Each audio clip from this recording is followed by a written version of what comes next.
Alright, Bant Amulet. I would like to prefix this deck tech with, I think there's probably a good chance this deck is worse than playing the various Reclamation iterations. For those of you that are new to the stream and not familiar, I play a lot of viewer-submitted deck lists, so someone sent this list in card for card, and we're gonna play what they've sent in. We play 2 to 3 matches at least, sometimes more, depending on how long they take, and we give some feedback on things. So basically, what this deck is looking to do is it's looking to flip Primal Amulet via playing lots of cheap cantrips like Anticipate, like Radical Idea, like Revitalize, like Discovery, in order to have the backside activate, and then eventually you can copy Nexus of Fate to take extra turns. I think there's a good chance that, like, setting up the Primal Amulet is too much work compared to just, like, making lots of mana with Nexus and having lots of search for Azcantas, but we'll play a couple matches and see if our opinion stays that way after having some experience playing the deck.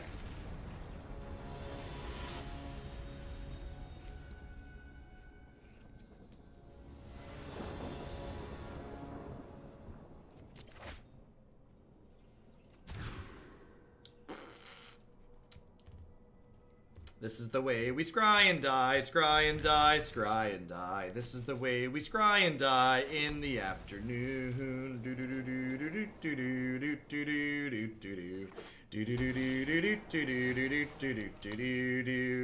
When they change the mulligan rule, we won't have to keep heads like this. When they change the mulligan rule, we'll play more Magic. Chalky Chalkson, thank you for the $10 tip. I appreciate it. Great, so you're saying there's a chance. For Bant Tefri, let's do it. Thank you. Love a breeding pool.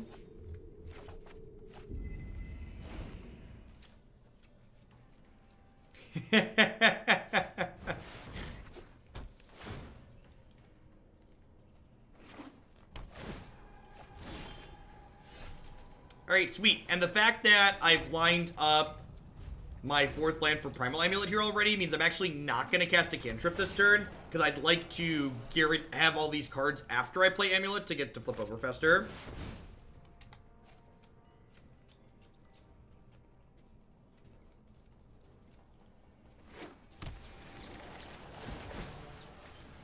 How many lands does this deck run? The land count in this deck is a little bit lower just because it does play a lot of cards that draw cards. So, like, once you have 2 cards, you're pretty likely to find your 3rd. Yeah, maybe, Greg. There could be potential to keep that because of that. Yeah, Shimmer could potentially be better. Again, viewer submitted deck list. I almost always play them card for card to start. Shimmer for Anticipate probably makes a lot of sense. There is some value with Settle the Wreckage and being able to anticipate when they don't attack into your Settle.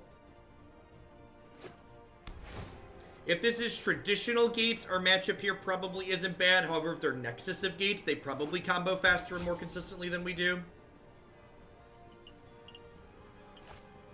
J2, thanks for the Prime support. Hope you're having a good one. Welcome.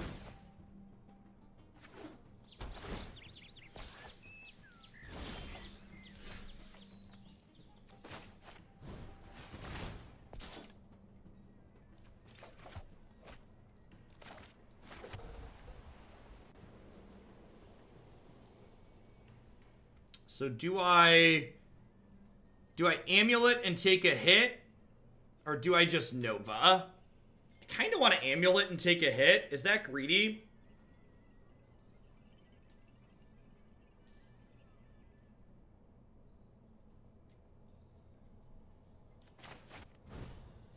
They have a big expansion explosion next turn. We still can't die because it's only for 6-7 or so. What?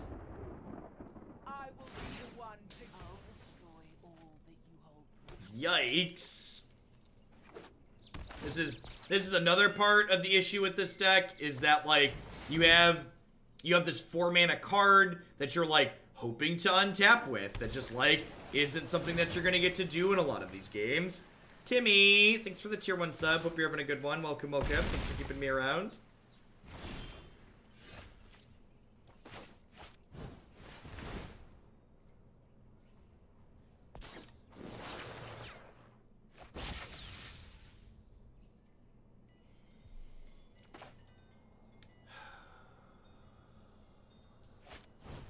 I think we're just dead, right? Because, like, the Vraska's gonna kill this.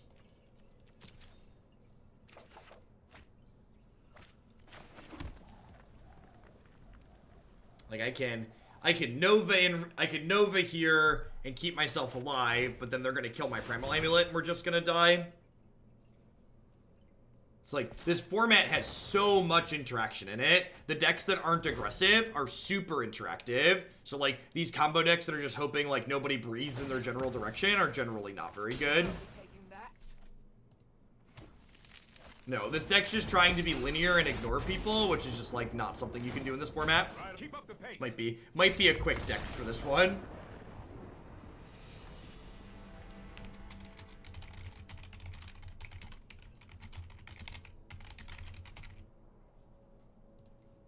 Couldn't you have flipped and then double revive? I was at 7, Tom, and they had a 13-13. So you're right, that was a legal play. However, that would leave me dead.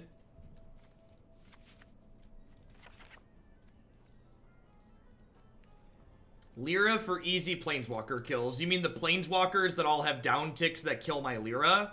Probably not. I'm like, Ixalan's binding I can't even really reasonably bring in just because Vraska and Teferi both tech it out. I agree, Gara. I agree. I enjoy how interactive the format is.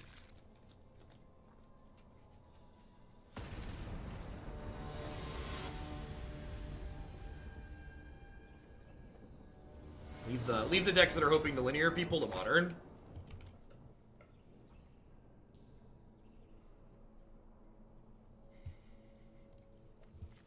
Maybe we should swap off the Nexus deck. We dropped like 300 people when we started playing this. To say aggro isn't linear is kind of not true. And have you looked at the aggro decks in this format, gaming? Have you looked at the aggro decks in this format? The reason why the aggro decks in this format are good is because they interact. Mono blue is incredibly interactive. Red has infinite burn spells to clear creatures out of the way. Those decks are good because they're interactive. The most linear aggro deck is Merfolk, yeah.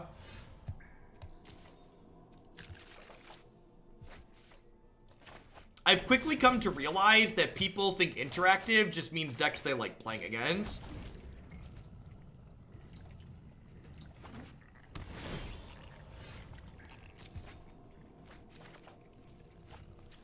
Correct. When you restart or reconnect, it hides there. It forgets the information, which is annoying.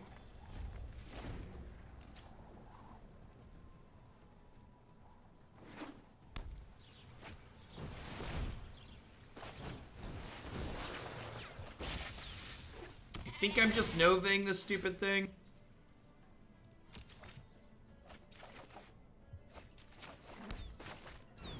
It's much easier to write the mono red deck off as being not interactive or cheap, rather than look at your pile of greedy, clunky control cards and go, maybe I should be lower to the ground. I don't know. People don't want to hear they need to play spells before the third turn of the game. They just want to say the mono red deck's unfair.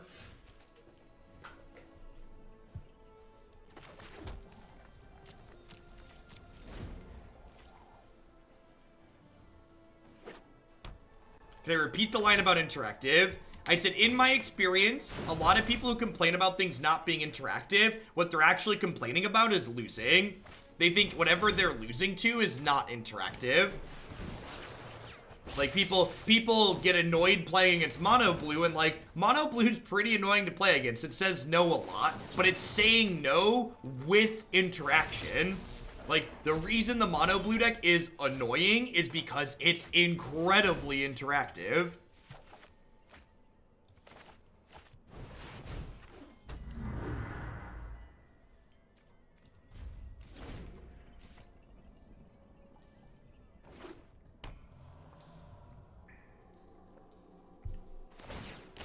Everyone is expendable, except me.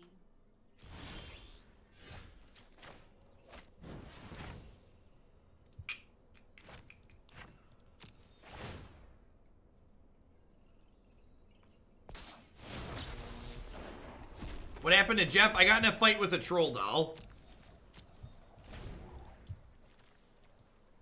And, like, here's the other thing about this build, right? Like, there's 3 March of the Multitudes as the only win condition. So, like, I just, like, run out of win conditions here and then can't win the game anymore.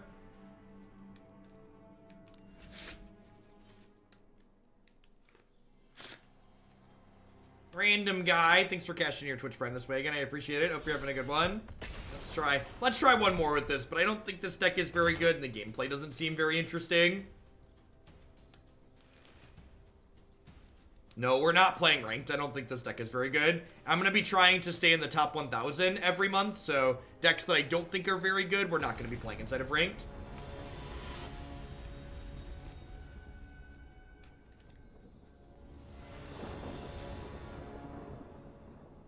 I agree, Ian. Mono red is nothing to be terrified about when there are sideboards involved. Well, March does do some stuff when you're not comboing. Like, you can put some pressure into play on, like, block to fog for a turn.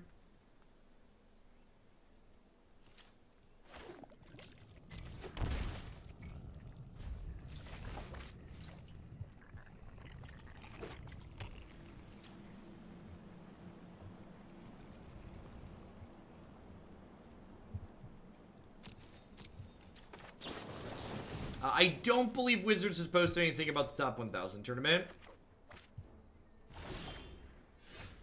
I believe it's going to be an online tournament, Corrosion. It's not going to be an in-person tournament.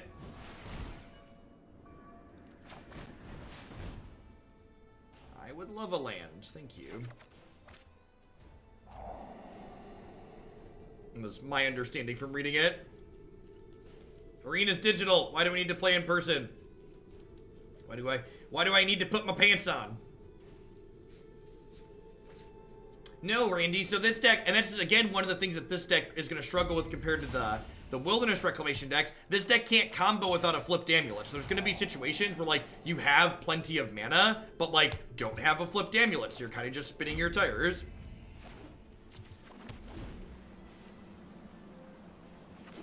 Am I not wearing pants? No, I stand up and sit down while I stream, so I am in fact wearing pants right now. But I'm not sure if I'll be streaming those tournaments. I might stream those tournaments like I did Twitch Rivals with, like, chat minimized and off to the side. It's probably what I'll do.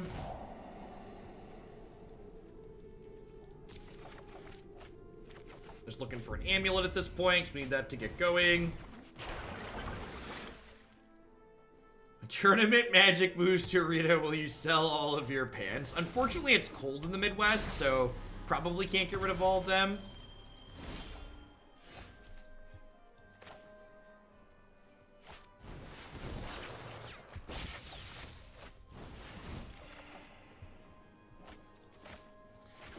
I had someone describe interactive versus non-interactive to me in the best way possible. Here's the best way to figure out if your deck is interactive. If you're playing against 60 basic forests, so your opponent's just not doing anything, and you have dead cards in your hand, in your deck, then you're a little bit interactive at least. It's my last March of the Multitudes again? No, I have one more. All right.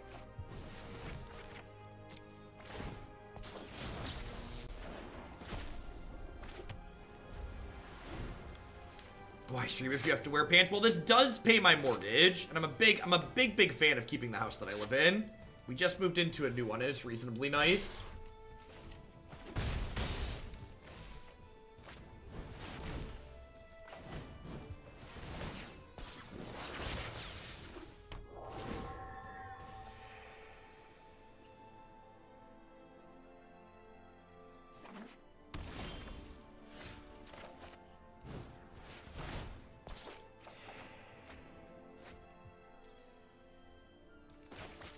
I think I just have to do this and get this flipped over. I can't give them a chance to draw a Deputy of Detention. Ooh.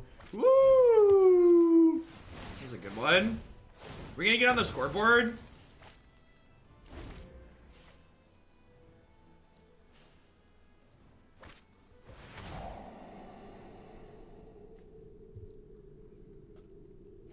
I think we might be doing it, chat.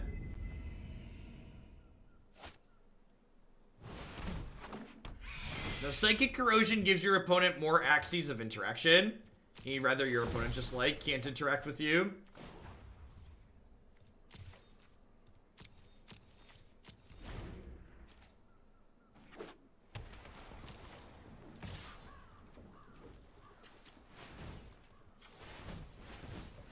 Alright, counterspell this. By that, I mean you need 2 counterspells. So I'm going to double Settle your Wreckage. Double the wreckage, double the fun. Double the animation, chat. That's sweet, sweet animation value.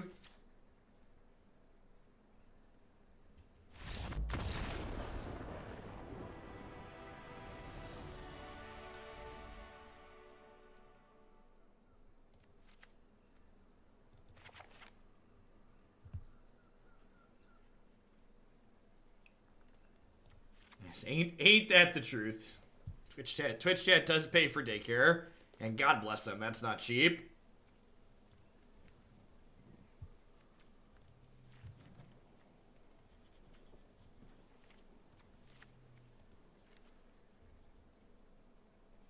Yeah, this is a very similar idea, and I can't even bring in Lyra, because they're going to have Hostage Taker for my amulets. Oh God, this gets Hostage Takered.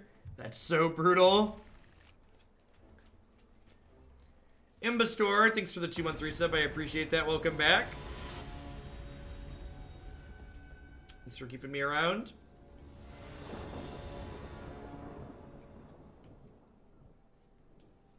$9,000 on daycare in a year. That's less than half of what I pay in a year. Less than half of what I pay in a year.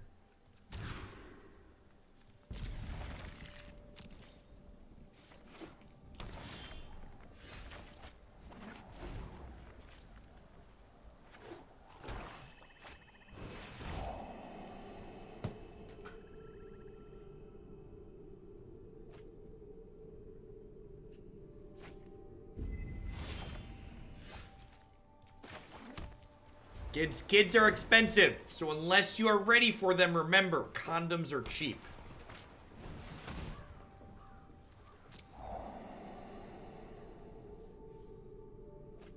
$7 a day per kid. I pay $500 per week for my 2 children.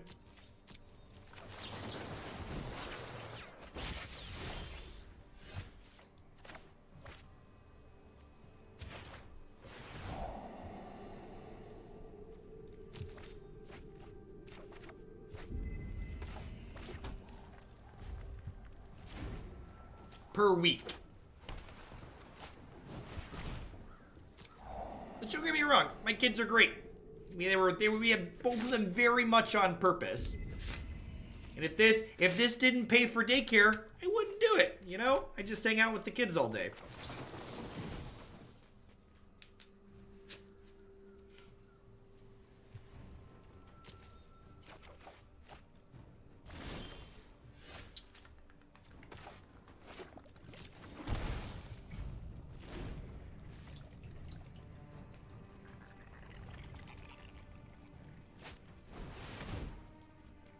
I don't even know that it's I don't even think it's fair to call daycare a racket the pack, because like I don't think the person that owns the daycare is like getting rich doing it, and the teachers that work with the kids there definitely aren't getting wealthy teaching either.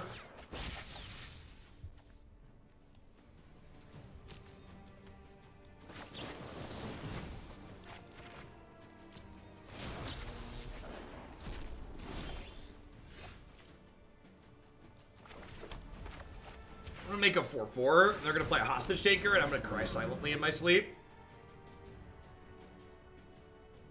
The kids are pocketing the money for themselves. Seeing things suffer, but I'll make an exception for you. Man Willer, thank you for the tier 1 sub. I hope you're having a good Wednesday wherever you're at. Thanks for keeping me around. That's true. I also wouldn't have pink hair without you. So I guess it's not all upside, huh? Although, what's it called? The pink hair has been kind of fun. Kids love the pink hair. Definitely a big hit with the kids since the hair became pink.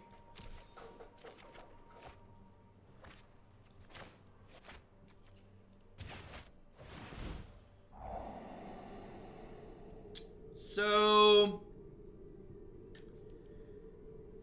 I'm gonna leave the Opt on top, play the land, crack into Dovin here because this is Vigilant.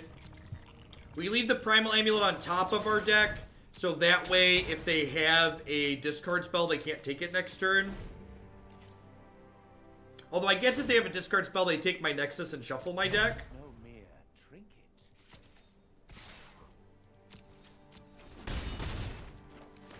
My beard and hair, it's both. So they both used a different die, and it's different, and it would look different even if they used the same die.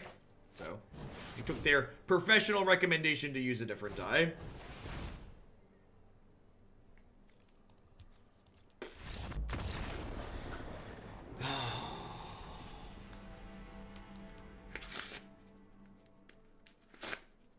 Alright, take two. I'm not sure how we beat interaction for our artifacts and counter spells. I am pink because I enjoy paying my mortgage. Sell out.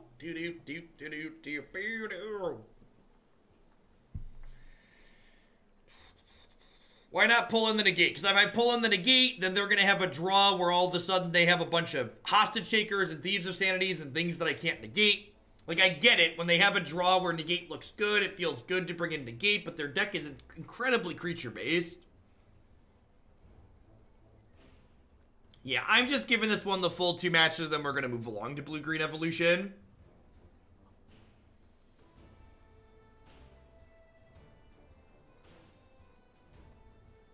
Because he, like Mr. Krabs, likes money.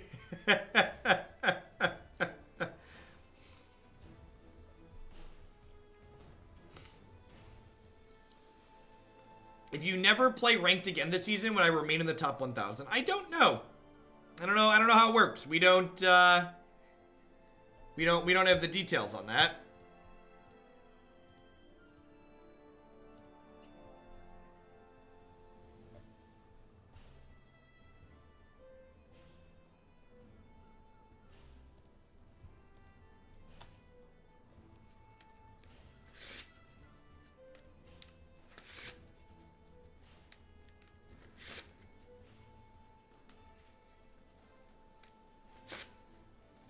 You're on your way over. Thank you, Matthew.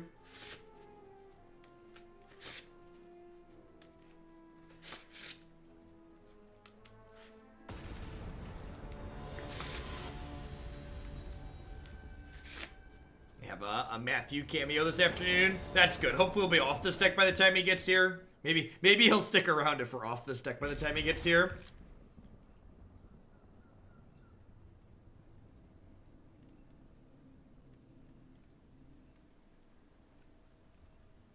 London Mulligan's great. More people playing more Magic.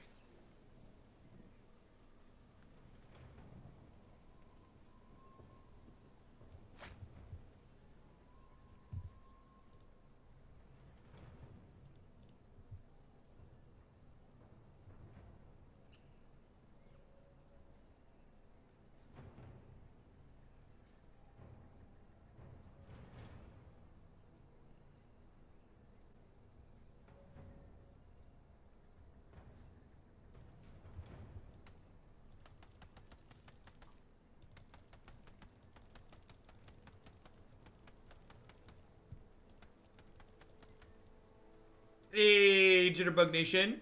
Jitterbug Nation. Thanks for shipping your Basil Bucks this way this month. I appreciate it.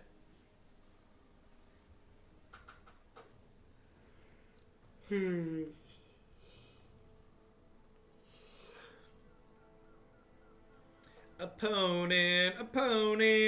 Do they give you extra time to decide whether or not you're keeping or mulliganing at the start?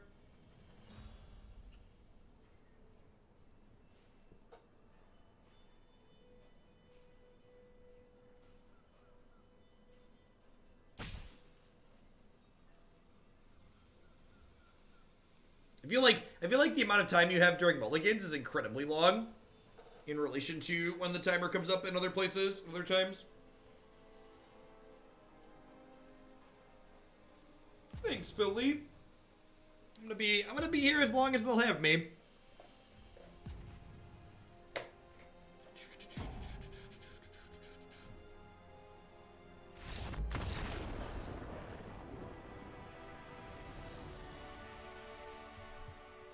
I don't know that I have it in me to play more of this one. I think this deck is just worse than the other combo decks that exist in the format. I think it's less interactive, it's less redundant, it's less resilient. I think compared to the other better Nexus of Fate decks in the format, this one's got a real miss compared to just playing Wilderness Reclamation. Like, Wilderness Reclamation is genuinely busted, and this feels like it struggles to even get going a lot of the time. Like, just having to play this card and then set up is a big issue. Alright, I'm gonna run upstairs and unlock my door so Matthew, so